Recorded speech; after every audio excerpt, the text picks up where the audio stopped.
네, 감사합니다. 저희 오늘 함께 마태복음 6장 30절에서 31절 말씀 가지고 함께 보실 말씀, 한적한 곳에서 쉬어라 라는 말씀 제목으로 말씀의 은혜 함께 나누고자 합니다. 먼저 인사 좀 할까요? 옆에 주위 분들이랑 잘 좀 쉬셨나요? 그동안 잘들 쉬셨나요? 인사하시면 좋을 것 같아요. 잘 쉬셨어요? 잘 쉬셨어요? 이런 거 안 했었잖아요. 근데 얼마 전부터 이렇게 해보니까 재밌더라고요. 혹시 오해 재밌다라는 말에 오해 없으시길 바라겠고, 제가 옛날에는 이렇게 딱딱했거든요. 정해놓은 거, 계획이 있다거나 이런 거 있으면 안 하고, 할 마음이 생겨도 안 하고, 왜냐하면 계획이 그렇게 잡혀 있으니까. 그럴 때는 좀 요즘은 좀 풀기로 했어요. 그냥 하고 싶으면 하고 안 하고 싶으면 안 하고 이렇게 하느라 이렇게 서로 말씀 전에 인사하고 하니까 좋은 것 같아요. 그래서 해보니까 좋은 것 같아서 계속 하기로 했어요. 어렸을 때라고 해야 될까요? 80년대쯤에 우리 허 집사님도 계시지만 한국에 중화권 영화가 히트를 쳤죠. 저희 때는 장국영, 유덕화 모르시죠? 또 젊은 분들도 모르실 수도 있는데 저희 또래는 그랬어요. 그래서 이제 대표적인 사람이 성룡에서 이제 제키 창이라고 해가지고 이 서양에서는 또 유명하잖아요. 영화도 재밌고 또 몸을 진짜 막 불사르는 그러한 실제로 자기가 다 대역 배우 없이 다 하는 걸로 또 유명해서 그 중화권 이 무술 영화가 굉장히 흥행이었어요. 그러다가 그 배경이 된 것은 어쩌면 이 사람 이소룡이죠. 브루스 리라고 또 더 유명하게 알려졌는데 어쩌면 이 사람이 이런 중화권 영화를 바탕으로 무술 영화를 만든 시초가 되지 않을까 생각돼요. 이 사람은 자기가 이제 절권도라고 해서 이렇게 자기만의 무술을 개발을 해냈죠. 그래서 더 유명하고. 그러다가 영화를 찍다가 이제 사망유의라는 영화를 찍다가 이제 참 불의의 사고로 사망을 하게 됐어요. 그런데 더 재밌는 것은 이 아들이 브랜들리라고 있어요. 근데 이 사람이 아버지를 따라서 무술 영화 배우를 뛰어들었어요. 그런데 이 사람도 크로우라는 영화를 찍다가 영화를 한참 찍었었는데 크로우라는 영화를 찍다가 사망하고 말았어요. 다 마치지 못하고. 그래서 그런 기억들이 있는데 저희가 어떻게 보면 이 중국의 무술을 모르는 사람은 통칭할 때 쿵푸라고 쿵푸 팬더도 있잖아요. 쿵우라고 딱 일가를 하잖아요. 저희 한국 사람들이 발차기만 하면 모르는 사람들은 태권도 한다고 그러는 것과 같이 우리가 이제 중국 무술을 모르니까 소림사든 영춘권이든 뭐든 그냥 쿵후 한다고 이렇게 생각을 하기 쉬워요. 그런데 이 쿵후라는 말을 우리 발음으로 읽으면 공부가 된다고 합니다. 우리말로 하면 공부가 돼요. 근데 우리가 생각하는 이 앉아서 이렇게 하는 공부랑 발음은 똑같지만 조금 미세한 차이가 있대. 우리가 하는 공부는 장인공자에 아버지 지아비 부자를 써가지고 그냥 그건데 우리 이 쿵후의 공부는 장인공자 옆에 우변에 힘력자가 들어가서 더 힘을 써야 되나 봐요. 더 힘을 써서 장인이 돼야 되나 봐요. 그래서 근데 근소한 차이래요. 별 차이는 없대요. 중국 문자가 변하다 보니까 큰 차이는 없는데 의미상은 어떠한 기술을 연마해가지고 숙달시켜서 내 것으로 만드는 것을 공부라 하고 또 쿵후라고 하는 거죠. 그런데 이것이 무술에만 그렇게 해당이 될까요? 아니면 우리가 책상에서 앉아서 공부하는 그런 것만 해당이 될까요? 숙달된 기술을 연마해서 나의 것으로 만드는 것은 아마 그것만이 아닐 거라고 생각이 됩니다. 그럼 학생들, 제자들 이러한 사람들은 어느 배움의 그 자리에서 음악 하시는 분은 음악의 자리에서 또는 일반 공부하시는 분은 공부의 자리에서 그것을 배우는 학생이 되는 것이죠. 그것을 연마하는 것이에요. 공부한다라는 것은 곧 그것이 되는 겁니다. 제가 처음 그 신앙을 시작하시는 분들이나 또 잘 모르시는 분들, 교회에 대해서 잘 모르시구나 하시는 분들에게 기도라는 표현 대신 마음 공부라는 표현을 사용합니다. 물론 의미가 동일하다라고 말할 수 없지만 이해시키는 부분에 있어서 큰 역할을 한다고 생각해서 이 마음 공부라는 말을 씁니다. 최근에 졸업 연주회가 있었죠. 우리 최미경 교육께서 졸업 연주회를 아주 멋있게 잘 해주셨는데 가서 보고 또 이번 주에도 있고 또 가을에도 있고 한데 보니까 이제 쿵후를 하신 것 같아요. 그러니까 얼마나 숙달시키고 연마해서 그것이 내 것이 되어서 말을 하자면 무의식적으로 어느 편에선 계속 나오는 것이 쿵후와 무술과 같이 공부와 같이 그렇게 하신 게 아닌가 생각이 됩니다. 물론 이런 것들은 혼자 수련할 수도 있어요. 혼자서 수련할 수도 있어요. 옛날에 우리 일본으로 건너가신, 제가 어떻게 하다 보니까 무술 얘기를 많이 하는데 우리 허집사님 앞에서 번데기 앞에서 제가 주름을 잡는데 그 극진 가라데를 만드신 분이 이제 한국 분이시라잖아요. 한국에서 이제 일본으로 건너가셔서 가라데를 하는데 뭐 혼자서 산에서 수련을 하셔가지고 그 자기만의 권법을 만들어내신 거죠.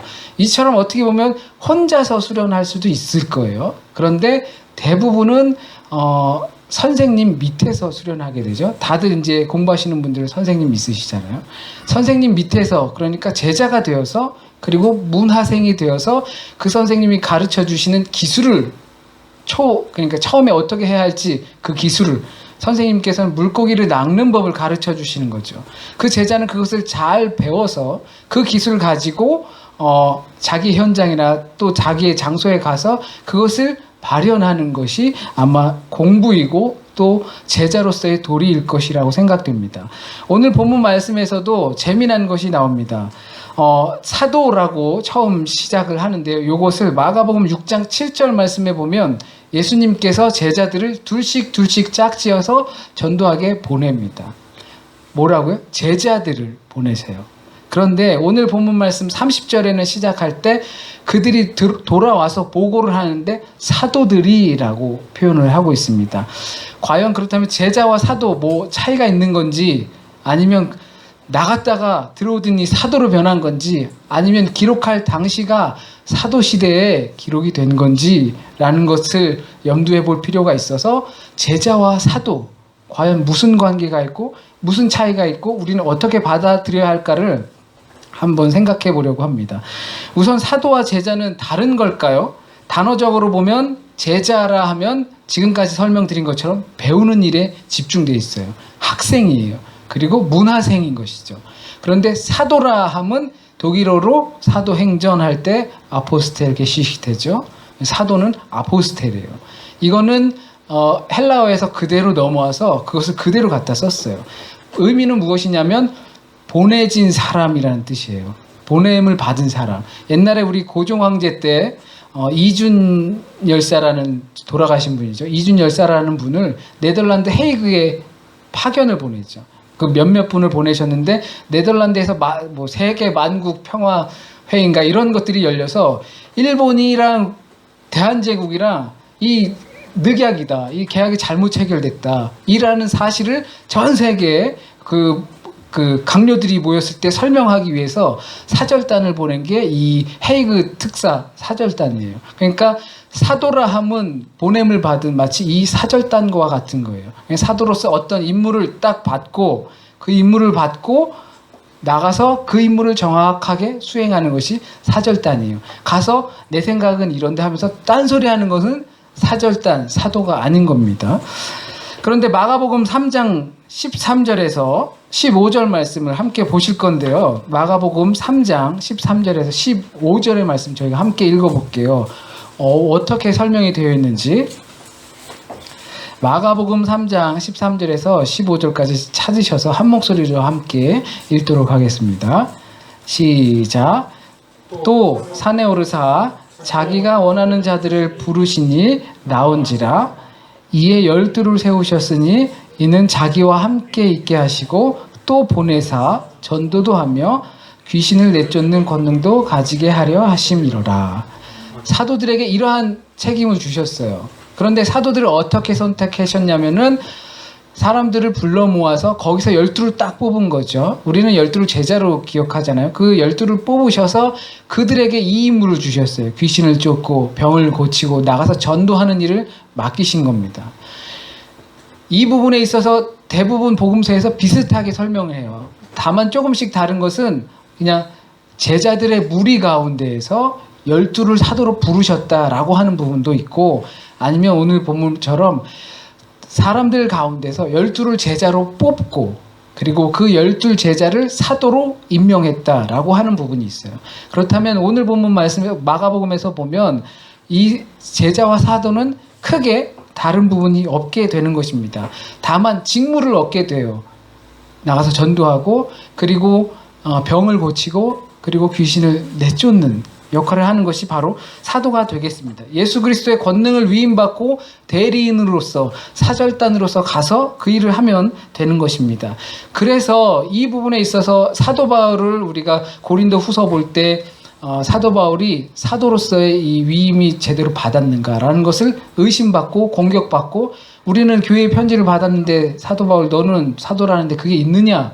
왜냐하면 예수 시대에 같이 함께 있지도 않았고, 그렇다고 예수님께서 너를 뽑아서 그 임무를 준 것도 아니고, 그런데 네가 어떻게 사도일 수 있겠느냐라고 하는 의문이 생겼던 겁니다. 그런데 사도 바울은 이렇게 이야기합니다. 자신을 하나님께서 부르셔서 그 임무를 나에게 주시고 충실히 감당하게 하시고 그리고 이방인의 사도로서 쓰셨다. 유대 공동체 내에 그리고 그 예루살렘 내에서 그것이 아니라 나를 뽑으셔서 이방인에게 보내서 그 역할을 감당하게 하셨다라고 하는 겁니다. 그러므로 사도란 예수 그리스도의 충실한 제자로서 그의 임무를 위임받고 그 임무를 충실히 행해야 하고, 그런 사람들이 사도가 되는 것입니다. 그래서 제자라고 말하지 않고 사도라고 말을 합니다. 오늘 본문에 많은 제자들이 있지만 임무를 충실히 이행할 수 있는 사람이 바로 사도일 것입니다. 계속 배우기만 하는 것이 아니라 그것은 제자가 되겠죠. 그 제자들은 언젠간 사도가 되어야 한다는 것입니다. 맨날 배우고 내한테만 들어오는 것이 아니라 그 익힌 기술이 나가서 불현듯 무슨 일이 생길 때 발현되는 것이 사도입니다. 배운 기술을 가지고 가서 써먹는 게 사도입니다. 배워서 내 머리는, 근데 요즘이 그렇죠. 워낙 지식이 많아요. 인터넷 뒤지면 수많은 지식들이 몰려와요. 모르는 게 없어요. 조그만 아이들도 인터넷을 잘하니까 모르는 게 없어요. 역사도 잘 알고 그리고 뭐 세계 관련된 이런 것도 잘 알고 잘 아는데 머리는 그래서 커요. 그런데 나가서 그 지식을 가지고 현장에서 사회에서 써먹질 못하는 거예요. 지식만 있기 때문에. 그것은 제자이지 사도가 아니라는 겁니다. 사도는 예수 그리스도의 임무를 가지고 열심히 예수 그리스도 밑에서 문화생으로서 배워서 나가서 써먹어야 한다는 겁니다. 그런데 예수께서 나름 직임을 마치고 제자들이 돌아와서 그 제자들에게 말씀하십니다. 한적한 곳에 가서 좀 쉬어라. 왜냐하면 사람들이 여기 너무 많고 그리고 먹을 시간도 없고 하니까 한적한 곳에 가서 쉬라고 합니다. 일상과 너희들이 했던 그 일들과 조금 거리를 두고 쉬라는 겁니다. 그런데 이 오늘 표현에 한적한 곳이라고 말한 부분에 사람들이 따라옵니다. 그것도 먼저 가 있습니다. 대단한 열정이죠. 대단한 마음입니다. 이러한 마음을 우리도 조금은 우리의 예배를 위해서, 우리의 신앙을 위해서 사용할 수 있었으면 좋겠습니다. 그런데 여기서 한적한 곳이라는 이 단어가 갖는 특별한 의미가 있어요. 무엇이냐면 예수께서 마가복음 1장에 보면 이것은 뭐 마가복음만이 아니라 한적한 곳이라는 단어가 다 공통되게 그리스에서 에레모스라는 말로 다 통용이 됩니다. 뭐냐면 예수께서 그 1장 마가복음 1장에 보면 예수께서 그 성령을 받으시고 세례를 받으시고 너는 내 기뻐하는 아들이라 음성을 들으시고 성령의 이끌림을 받아서 어디로 갑니까? 광야로 가게 됩니다. 그런데 그 광야라는 단어가 에레모스, 한적한 곳이라는 뜻입니다. 예수께서 어느 순간만 되면 사람들의 그 피곤함 때문에 사람들이 몰려오고 하면 기도하기 위해서 한적한 곳에 가셨다라고 했던 그 한적한 곳이 바로 이 에레모스, 한적한 곳, 광야가 됩니다. 그렇다면 예수께서는 사도적인 어떤 직임을 마치고 돌아온 제자들에게 수고했으니까 아무것도 없는 곳에서 아무 눈치 보지 않고 너희 편하게 마음대로 좀 쉬어라 라고 하신 것일까요? 아니면 예수께서 순간순간 한적한 곳을 찾아가셨던 것처럼 그들도 한적한 곳, 내가 예수께서 찾아가셨던 곳, 그곳에 너희들도 가서 기도하라고 한 것일까요? 물론 열심히 일한 그대 쉬어라 라는 말처럼 우리는 일을 더 잘하기 위해선 쉬어야 하는 것은 당연한 일입니다. 쉰다는 것은 일하는 만큼이나 중요한 일입니다. 아님 쉼이 없이는 일을 할 수 없게 됩니다. 그래서 하나님께서도 우리에게 안식일을 주셔서 그 안식하게끔 하셨습니다. 또한 안식년을 주셔서 안식년을 할 수 있게 땅이 쉬게끔 하여 주셨습니다. 이 땅이 쉬는 것뿐만이 아니라 안식년 7년에 한 번씩인데 이것이 7번 오게 되고 그 다음 해가 되면 희년이라고 해서 모든 노예까지 풀어주게 되어 있습니다.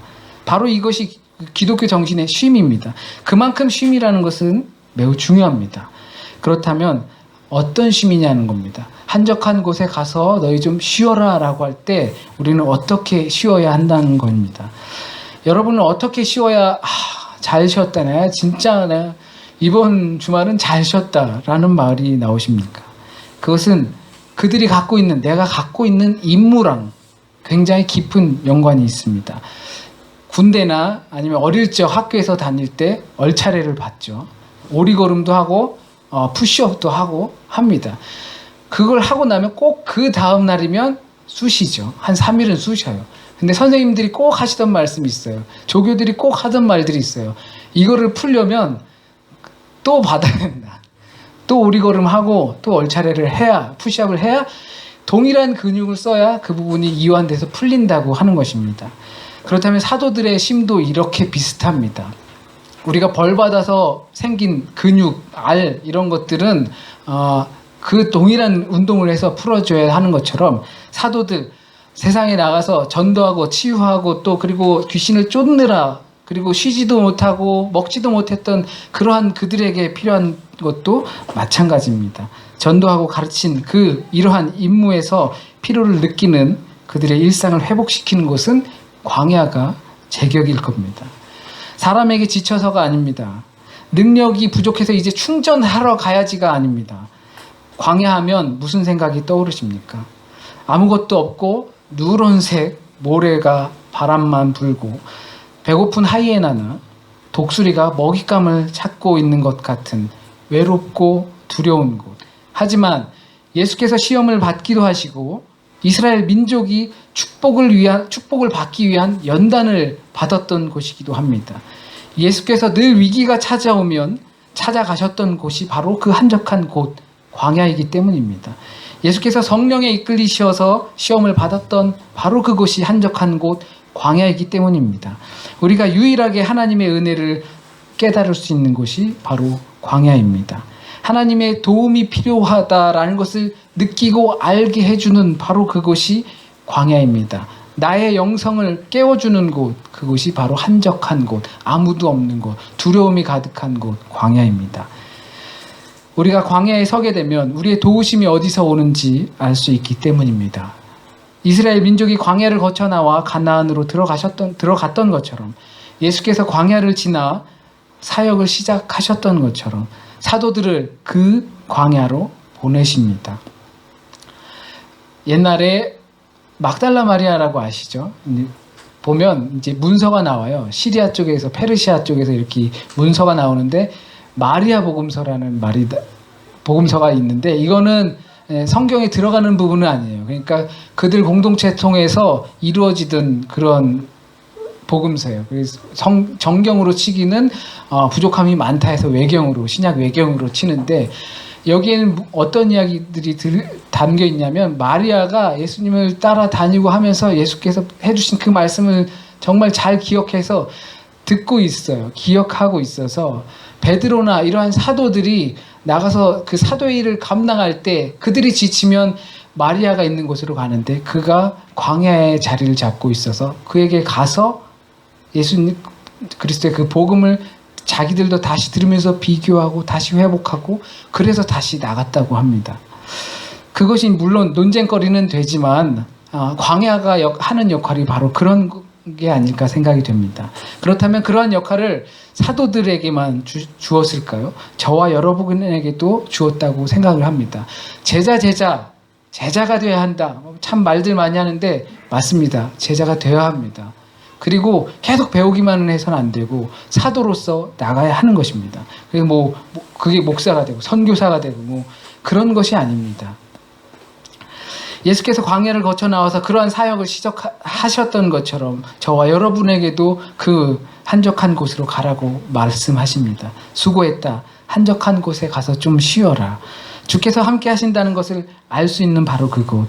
나를 도우시고 계신다는 것을 알 수 있는 바로 그곳. 이 쉼의 연단을 통해 주의 축복에, 주의 일에 사용하시려고 한다는 것을 깨닫는 바로 그곳. 광야, 한적한 곳입니다. 사도의 역할을 한다는 것 당연히 역부족입니다. 우리에게 역부족입니다. 하지만 우리에겐 한적한 곳, 광야가 있기 때문에 해나갈 수 있는 것입니다. 우리가 쉬어야 할 곳은 기도와 말씀이 있는 곳, 한적한 곳, 광야입니다. 그런데 그 한적한 곳까지 무리들이 찾아왔습니다. 그들을 보시고 주님은 목자 없는 양 같다고 하셨습니다. 그리고 그들을 불쌍하게 생각하셨습니다. 그리고 그들을 가르치셨습니다. 쉬러 가셔서 일을 하신 격이 된 것입니다. 그러나 이것은 일과 쉼을 구분 못하고서 계속 자기를 혹사시키면서 일하시는구나 라고 생각할 문제가 아닙니다. 주님은 그곳에 모인 사람들을 가르치시는데 왜냐하면 그들이 불쌍했기 때문입니다. 왜냐하면 그들이 목자 없는 양같이 떠돌아다녔기 때문입니다.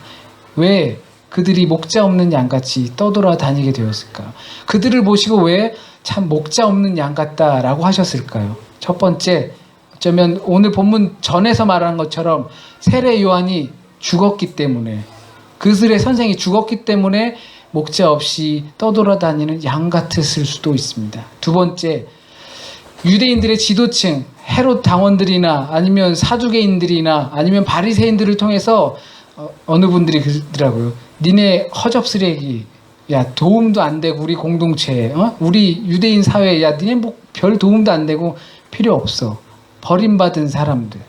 그런 사람들이 목자 없는 양같이 보였을 것입니다. 그들을 보시고 불쌍히 여기신 것입니다. 그리고 가르치신 것입니다. 주님의 쉼은 바로 그곳이었습니다. 쉬어야지 아무것도 안 하고 아무 널브러져 있고 호텔에 가서 쉬는 그런 것이 아니라 목자 없는 양이 찾아왔고 그들이 불쌍해 보였고, 주님의 일은 가르치는 것이 일이고 목자가 되는 것이 일이었기 때문에 그들을 목자 없는 양같이 여기셨다면 그들에게 가르치시는 것이 바로 주님의 쉼이었습니다. 유학을 와서 독일어로 끝나고 라틴어를 시작했습니다. 제일 먼저. 너무 벅차니까 다른 수업을 하나도 못했어요. 라틴어만 했어요. 아침 먹고 라틴어, 점심 먹고 라틴어, 저녁 먹고 라틴어, 그리고 학기 중에 라틴어, 방학 중에 라틴어. 정말 이렇게 터가 나올 정도로 라틴어만 계속 했어요. 그러다가 잠깐 고개를 들어서 누군가의 컴퓨터를 봤어요. 근데 정말 멋있는 자연 풍경을 여행 다녀온 것 같아요. 사진들이 컴퓨터에서 시간이 지나면 이렇게 스크린 뭐라고 해서 싹싹 지나가요. 보면서 와, 너무 좋다. 나는 언제 저런 데 가서 쉬어보나. 휴식 좀 취하고 이렇게 망중한이라고 하죠. 어떻게 하면 이렇게 좀 놓고 있을 수 있을까라고 생각을 했었어요. 굉장히 부러웠어요. 근데 순간 다시 저에게 찾아온 것이, 맞다. 나는 한국을 떠나서 여기 쉬러 왔다라는 생각이 들었습니다. 내가 지금 여기서 막 이렇게 토할 정도로 막 이렇게 창만 보고 이렇게 있는 것이 내가 쉬러 이곳에, 이게 내 쉼이다라고 생각을 했고, 여기가 내가 안식처고 내 휴식처다라는 생각이 들었던 것입니다. 그러니까 좋아서 온 것이기 때문에 그럴 수도 있을 것입니다. 쉼, 한적한 곳, 광야, 불쌍히 여기는 것, 그래서 가르치는 것, 이것은 일맥상통합니다. 어떻게 쉬어야 쉰 것 같으십니까? 내게 있어서 그 쉼이란 무엇입니까? 영적인 사람으로서 사도로서 나가야 할 사람으로서, 사도로서 직임을 맡으면서 살아가는 사람으로서, 아직 난 사도가 아닌데 나는 상관없겠네라고 하시면 저는 드릴 말씀이 없어요. 그러니까 나는 아직 제자가 아닌데 라고 뭐 그렇게 생각하시면 내가 뭐 어떻게 해요 제가. 재주가 없어요. 제자로 만들 수 있는 재주는 없어요. 네. 그런데 어떤 곳이 광야, 그 주님께서 보내시는 한적한 곳입니까? 지금 내일이 광야이고 거기가 바로 한적한 곳입니다. 여기가 바로 쉴만한 곳입니다. 예수 선생의 문화생으로 있으며 그 밑에서 공부하는 우리는 제자이며 또한 사도로 보내질 것입니다. 배우기만 해서는 안 됩니다. 바울이 이방인의 사도로 보냄을 받은 것처럼 우리도 사도로서 우리의 삶의 환경 속으로 보내질 것입니다. 사도로서 직무가 힘들 땐 우리를 광야로 보내주시고 또 부르십니다. 거기가 우리의 한적한 곳, 주의 은혜의 손이 있는 광야입니다. 만약 제가 예수께서 제자들을 광야로 가라, 아무도 없고 위험하고 그리고 두려운 그 한적한 곳 광야로 가라 하셨던 것처럼 여러분을 광야로 가시죠. 한적한 곳으로 가시죠. 두렵고 외롭고 그 무서운 곳으로 가시죠 라고 하면 이게 혹시 악담이 될까요? 이것을 설명하기 위해서 많은 부분 전에 광야가 어떤 것이고 한적한 곳이 어떤 것이고 예수의 사도의 직임을 맡은 것이 어떤 것이고 광야에 가서 어떻게 하면 그것이 우리에게 유익의 시간이 되는지를 설명드렸는데 아마도 이것이 악담이 아니고 뭐죠? 좋은 말이 덕담이 되리라고 생각이 됩니다. 우리가 있어야 할 곳은 바로 여기 한적한 곳 광야입니다. 목자 없는 양이 있는 곳입니다. 함께 기도하시겠습니다. 우리를 보내시는 줄 믿습니다. 우리의 나약함과 연약함과 무식함과 그러한 모습들을 보시면서도 우리를 사도로서 주의 사절단으로서 대리인으로서 보내주신 것을 믿습니다. 그리고 느낍니다. 하나님, 그러한 우리 일을 감당하기에 너무나도 역부족인 우리에게 또 하시는 말씀을 기억합니다. 한적한 곳에 가서 쉬어라. 광야에 가서 쉬어라. 기도가 있고 오직 하나님의 은혜만 있는 곳, 말씀만이 살아 숨쉬는 곳, 나를 그 광야에서 한적한 곳에서 외롭고 아무것도 없는 황무지 같고 두려운 곳에서 다시금 사도로 쓰임 받게 하기 위해서 그곳으로 보내주시는 부르시는 그 음성을 또 듣습니다. 거기에 응답하게 하여 주십시오. 우리 삶이 아무리 지치고 힘들어도 목자 없는 곳, 그곳에 우리가 보내져야 하고 그곳이 우리 자리이고 내가 있어야 할 곳이 바로 그곳이라는 것을 깨달아 알고 또 고백하고 다시금 다질 수 있도록 주여 인도하여 주세요. 혹시라도 오늘 전해진 말씀 가운데 주의 말씀과 어긋나는 것이 있다면 오직 주의 순결한 그 말씀만 남게 하여 주시고 우리의 마음에서 깊은 열매로 또 열매 맺게 주여 인도하여 주세요. 한 주간의 삶을 또 주님께 정말로 온전히 맡깁니다. 나의 힘이 아닌 광야 같은 그 삶 가운데에서 주의 힘으로 승리할 수 있도록 인도하여 주십시오. 모든 것 다 주님께 맡깁니다. 주께서 온전하시니 우리도 또한 그 온전한 길로 가길 간절히 원하며 모든 말씀 예수님의 이름으로 기도드립니다. 아멘.